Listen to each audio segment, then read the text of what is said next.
Welcome to The Explainer. If you're a university student trying to make sense of the news lately, you probably feel like you need a giant, frantic, investigative string board just to keep track of everything, right? I mean, red strings connecting local elections to global conflicts, pushpins linking social media to your grocery bill. It's a lot. So today, we're going to act as investigative journalists and map this whole thing out.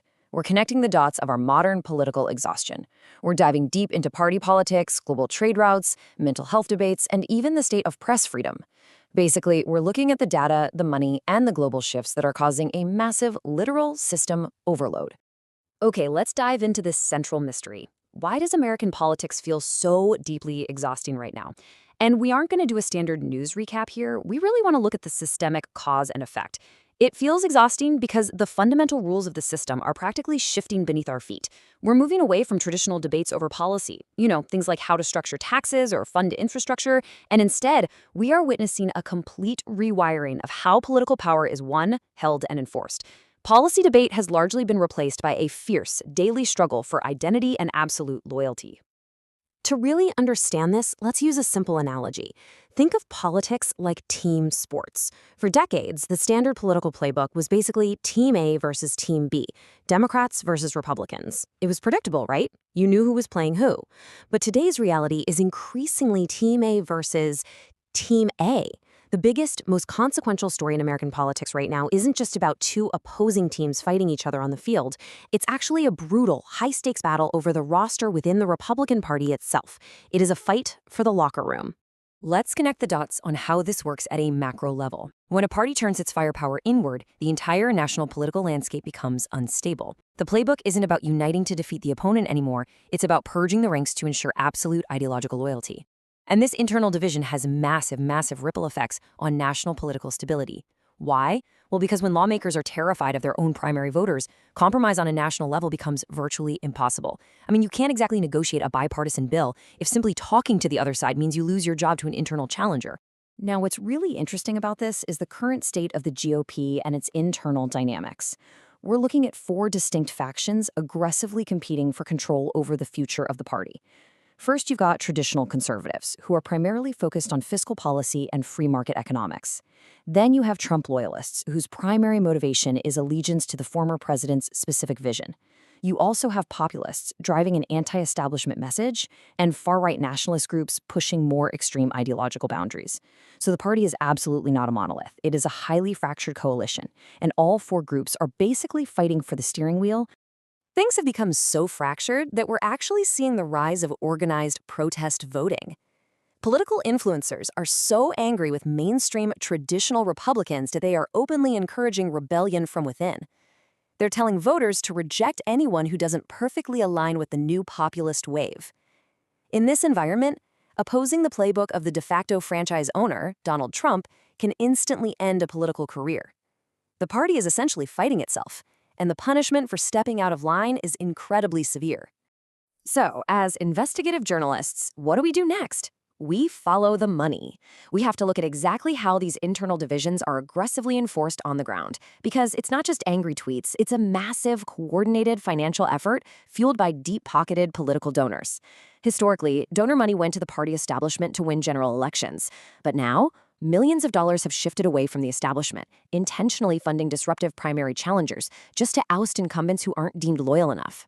And digital media accelerates this polarization to warp speed. Think about it.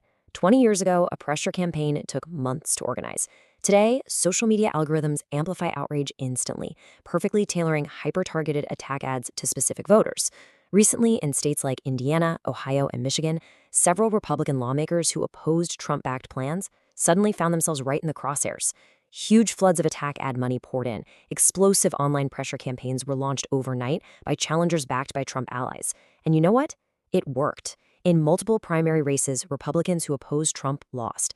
It's a very clear message. Stepping out of line carries a fatal political cost. Now, let's take a red string and pull it from this domestic party chaos all the way across our investigative board to the global stage. Because national instability doesn't just happen in a vacuum. It pairs directly with severe and escalating international threats, creating a perfect storm for the average voter who is already feeling the heavy weight of a divided government. And this brilliantly illustrates that direct pipeline from global distrust to local anxiety. Step 1. The US and Iran are in highly sensitive negotiations over nuclear programs and military escalation. Step 2. This creates extreme tension in the Strait of Hormuz, which is a narrow waterway bordering Iran. Step 3. That strait is a critical global oil route, meaning any threat there is a direct threat to global shipping and oil supply chains. And finally, Step 4. That instability directly leads to surging gas prices. If you're a rural swing state voter, you might feel miles away from Middle Eastern geopolitics, but you absolutely feel the economic anxiety when you fill up your truck. Global tensions literally dictate your local costs.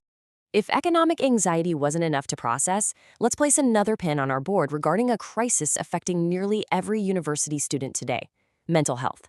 We're transitioning back to domestic policy here to look at a rapidly expanding culture war, because today, even basic healthcare instantly becomes a polarized battleground. Just recently, Robert F. Kennedy Jr. introduced a highly controversial mental health initiative.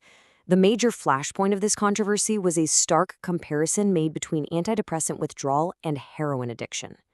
This triggered massive pushback from mental health experts. Medical professionals quickly pointed out the scientific context.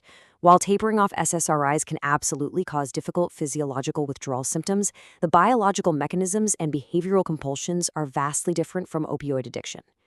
As we report on this, it's really crucial to understand exactly why this specific phrasing ignited such a fierce medical firestorm. Let's move on and see how this builds when we analyze the competing perspectives in this debate. A very complex picture emerges. On one side of the table, supporters of this initiative argue that America relies far too heavily on the overprescribing of psychiatric medication, essentially using pills as a band-aid rather than addressing root causes. On the other side, critics argue that this rhetoric is actively dangerous because millions of Americans already struggle immensely just to access basic therapy and proper mental health care in the first place. It's a deeply nuanced issue of public health that has immediately been swept into the chaotic political arena. Which brings us to another critical pin on our string board. How do we even get the facts about the Republican Party's internal wars, the Strait of Hormuz, or the mental health crisis? Through journalism.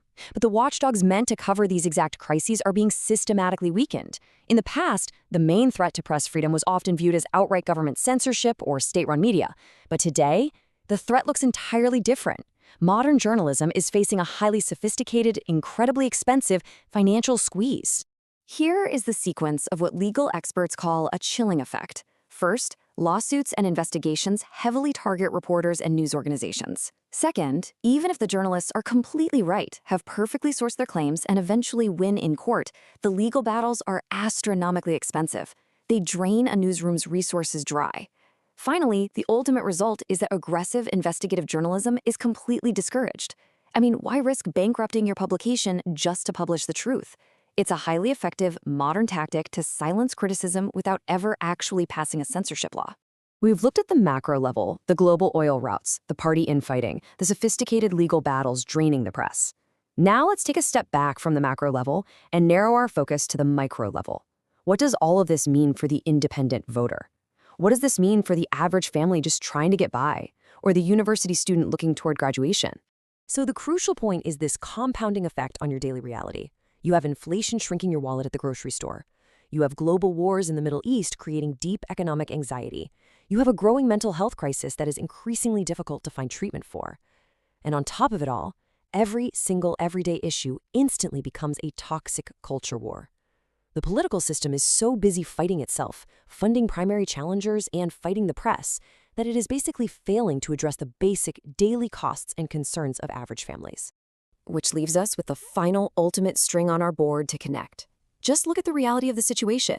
With political parties turning their weapons inward, with global instability directly threatening our local economy, and with basic healthcare becoming a polarized battleground, can a fundamentally fractured system actually fix our everyday problems?